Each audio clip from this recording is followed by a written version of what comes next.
Oke semuanya, kembali lagi dengan Mom 2 di sini. Di video kali ini, gua akan melanjutkan alur cerita dari anime Kage no Jitsu Rokusa episode 14. Buat kalian yang belum lihat episode pertama hingga ke-13, sikat langsung aja link playlistnya di bawah. Dan sebelum kita mulai, jangan lupa buat subrek, like, dan share ke nakama kalian yang lainnya, supaya gua bisa lebih semangat lagi dalam mengupload anime-anime baru lainnya. Oke, langsung saja. Siapkan mental, jiwa, dan raga kalian. Dan mari kita ucapkan...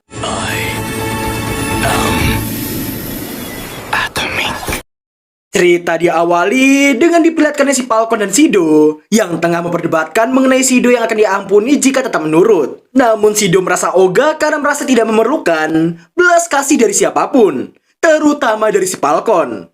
Tersulut emosi, si Falcon memerintahkan Olivier untuk segera menghabisi Shido.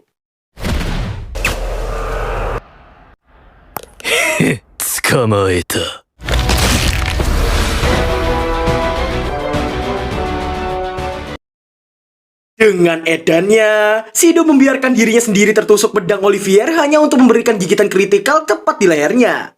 Hal tersebut tentu saja membuat si Falcon terkejut bukan main melihatnya. Tidak hanya si Falcon, Aurora yang melihatnya pun turut terkejut dengan apa yang baru saja ia saksikan. Dan dalam seketika, Olivier pun pecah menjadi kepingan cahaya. Si Falcon pun mempertanyakan bagaimana Shido masih bisa tetap hidup setelah terkena tusukan pedang. Shido pun menjelaskan bahwa dirinya tak akan mati selama serangan musuh tidak mengenai organ vitalnya. Shido pun menganggap itu adalah hal yang sangat indah. Ungkapan tersebut tentu saja membuat si Falcon makin terkejut dibuatnya. Shido juga memperjelas di saat musuh menusuk perutnya, disitulah kesempatannya untuk menggigit leher lawan secara kritikal. Taktik tersebut tentu saja membuat si Falcon makin tidak paham dengan cara berpikir Shido. Tak lama berselang, karena Shido yang mulai mengincar si Falcon yang seolah menyerah dengan melontarkan banyak kata pengampunan. Namun ternyata dirinya hanya bercanda dan memuji Shido yang bisa mengalahkan Olivier tanpa sihir. Namun dirinya menganggap itu semua hanyalah hoki semata. Omedetou. Arigato.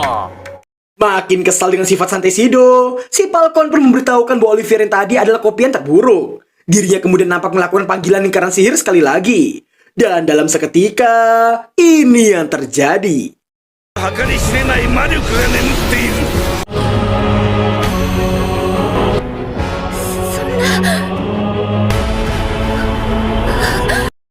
Ternyata kopian Olivier yang tak terhitung jumlahnya. Falcon pun membanggakan bahwa itulah kekuatan sejati dari wilayah suci. Dalam sekejap mata, Shido langsung dikepung oleh banyak sekali kopian dari Olivier. Dan sesaat kemudian... 残念時間切れだ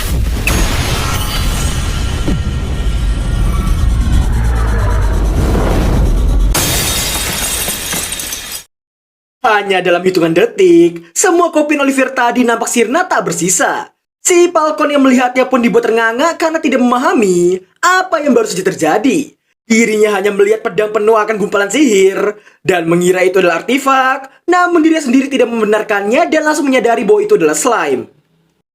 なぜ魔力が使える練った魔力が吸い取られるなら吸い取られないほど強固に練ればいい Dan ternyata itulah alasan Shido yang cukup lama dalam menutup mata kanannya. Dirinya menganggap itu adalah hal yang sangat mudah. Hal tersebut membuat Aurora yang mendengarnya pun makin terkejut karena bahkan dirinya saja tak bisa melakukannya. Falcon yang mendengarnya menganggap itu semua di luar kemampuan manusia.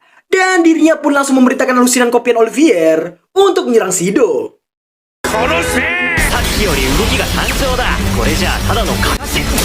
Melihat perutnya terluka, hal itu langsung membuat si Falcon girang dan menekan para Olivier untuk segera menghabisi Shido. Shido pun menduga waktu bermain telah habis. Shido kemudian menyinggung semua persyaratan supaya dapat terlepas dari wilayah suci itu. Aurora yang membenarkan semua ucapan Shido langsung menyadari apa yang akan dilakukan Shido setelahnya. Shido pun memberitahukan dirinya merasa lelah jika harus adu mekanik beruntun seperti itu. Maka solusi utamanya ialah menghabisi mereka semua dalam satu kali ayunan.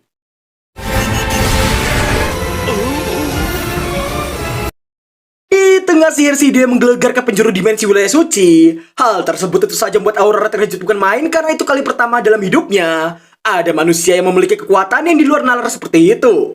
Dan inilah aksi yang telah kalian tunggu-tunggu. Pasang headset kalian supaya damage-nya bertambah, senyapkan area sekitar kalian, dan mari kita dengarkan bersama-sama.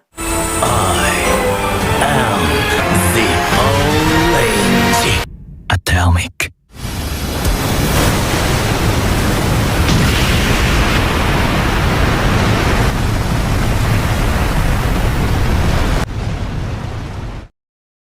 Setelah mengeluarkan teknik andalannya itu, Shido yang berada di dunia kehampaan melihat tangan yang sangat menyeramkan tengah disegel oleh artefak kuno yang sudah pasti oleh tangan kiri dia bolos. Mengira akan menyerangnya, namun dalam pandangannya, tangan kiri itu berubah menjadi sosok Aurora. Shido kemudian terlihat terbangun di pangkuan Aurora di tengah rindangnya pemandangan hutan yang sangat indah. Singkat cerita, Aurora mulai menghilang, merasa sangat sedih dan memilih duduk di sebelah Shido untuk mengungkapkan semua kebohongannya pada dirinya. Namun Shido merasa tak masalah meski telah dibohongi sekalipun olehnya. Aurora kemudian mengungkapkan bahwa dari dulu, dirinya berharap untuk menghilang dari dunia itu. Dirinya ingin melupakan semuanya. Sembari menyindirkan tubuhnya ke Shido, dirinya yang bertemu Shido jadi ingin memiliki satu kenangan yang tak ingin ia lupakan. Yang mana meski dirinya menghilang, dirinya berharap kenangannya bersama dengan Shido tak akan terlupakan. Mereka kemudian saling berterima kasih karena sama-sama telah memberikan kenangan yang tak akan terlupakan. あなたがもし本当の私を見つけたら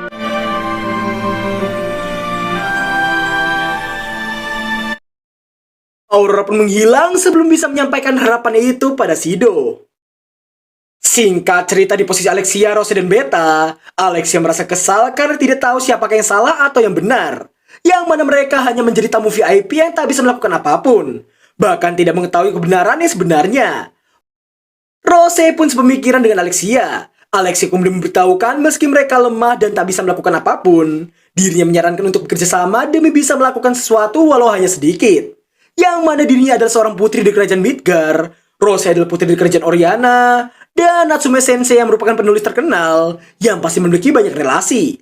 Alexia menyarankan untuk bekerja sama dalam mengumpulkan informasi yang ada. Beta pun langsung menanyakan mau diapakan informasi itu. Karena jawaban Alexia yang kurang realistis, hal tersebut membuat Beta menghela napasnya. Di tengah pertikaian kecil itu, Rose rupanya setuju untuk bekerja sama walau tidak banyak. Dan pada akhirnya... これで私たちは仲間よ Meski sangat berbeda satu sama lain, namun aliansi tiga garis pencari kebenaran pun telah terbentuk. Singkat waktu, ternyata Epsilon yang melaporkan semua hal yang terjadi pasca atomik tuan mereka. Semua barang bukti, jejak, bahkan pedang suci sekalipun telah menghilang seutuhnya. Dan ternyata mereka membiarkan Beta membimbing kedua putri itu demi bisa menyelinap kemanapun dengan lancar. Dan untuk kasus yang terjadi di wilayah suci, Epsilon nampak membenarkan dugaan mereka selama ini. 最悪の魔女アウロラまたの名を魔人ディアボロス Setelahnya, Alpha memberitahukan panggung berikutnya ada di Midgar. Mereka diminta untuk melakukan semua persiapan dengan sempurna. Di lain sisi, terlihat Gamma yang ditawari sebuah wilayah yang sangat murah di kerajaan Bergalta. Gamma yang seolah tengah mengulur waktu, yang mana pria di hadapannya itu merupakan perwakilan dari kerajaan Bergalta. Rasa tawaran akan ditolak, dirinya sampai menurunkan harga hingga hanya 100 juta zeni. Di tengah pria itu yang sangat ingin Mitsugoshi mendirikan cabang di negaranya, dirinya terus melebih-lebihkan tempat strategis itu. Tak lama kemudian, New datang sembari memberitahukan investigasi telah selesai. Yang mana setelah New memberitahukan bahwa di tempat yang dijual oleh negara Bergalta itu menyimpan kandungan minyak bumi yang sangat banyak. Dan tanpa perlu bernegosiasi lagi, Gamma pun menerima tawaran dari pria itu. Sontak saja hal tersebut membuat si pria itu terkejut mendengarnya. Gamma kemudian memberitahukan asal negara mereka mau menerima syarat darinya, maka Mitsugoshi akan merevitalisasi kota mereka. Sekeluar Nu, dirinya langsung memerintahkan kepada semua personil untuk membeli seluruh properti penting di cabang Sungai Nal. 始まるわよ不動産バブルが Di lain sisi, terlihat Zeta yang tengah mengintai di tengah salju yang menerpa daratan. Terlihat pula Eta yang masih molor setelah melakukan penelitian. Di saat yang bersamaan, Delta yang tidak ada bersama mereka, yang mana karena Delta belum pulang, Epsilon curiga Delta yang pergi ke Tanah Suci lagi. Tak lama berselang, Alpha datang dan tersenyum melihat para Shadow Garden yang tengah bersenda gurau bersama. Yang mana ternyata Alpha merasa nostalgia ketika dirinya masih kecil dulu. Dapat dikatakan, jika Shadow adalah sosok ayah bagi para Shadow Garden, maka Alpha adalah sosok ibu bagi mereka. Hal itu karena Alpha lah yang telah menempa mereka semua. Karena mereka memang dibutuhkan demi masa depan. Demi bisa melawan sekte Diabolos, maka dari itu mereka harus memperkuat diri demi organisasi.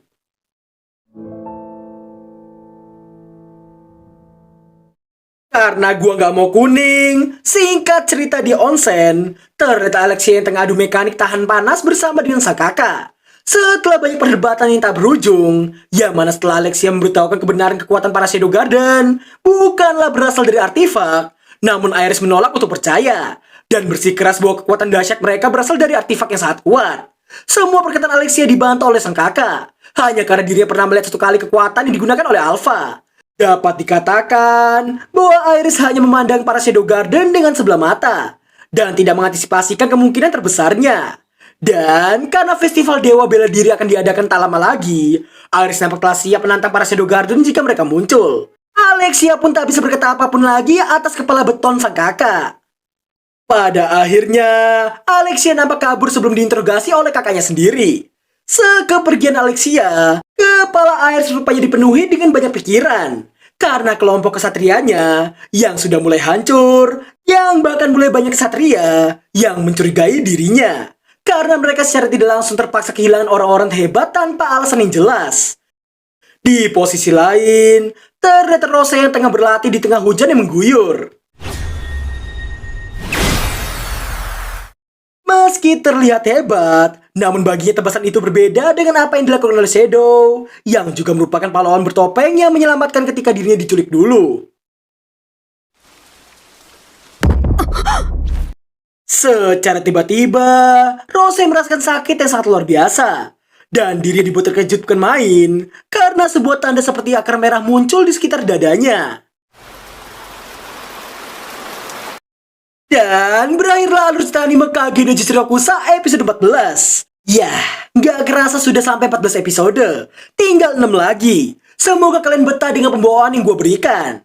Oke, untuk komentar gue, sudah pasti epiku momento setelah sekian lama. I am all the range atau Mix Shido sangatlah luar biasa. Terutama karena Shido yang tidak melakukan ultimate itu dalam wujud Shadow-nya, membuat kesan epic yang makin terasa. Dan menurut gue pribadi, episode ini bisa dimasukkan ke dalam salah satu episode terbaik sepanjang 2 musim ini. Karena tidak hanya menampilkan epiku momentos, melainkan juga karena momen menyedihkan yang dialami oleh Aurora, yang hanya berharap supaya kenangan indah bersama dengan Shido tak akan hilang. Dan karena itulah, episode ini wajib gue kasih rating 9,9/10 untuk epiku momentos serta drama yang ada. Terima kasih buat yang sudah melihat hingga akhir video, dan sampai jumpa di episode 15 minggu depan. Bye-bye. 大切な記憶をありがとう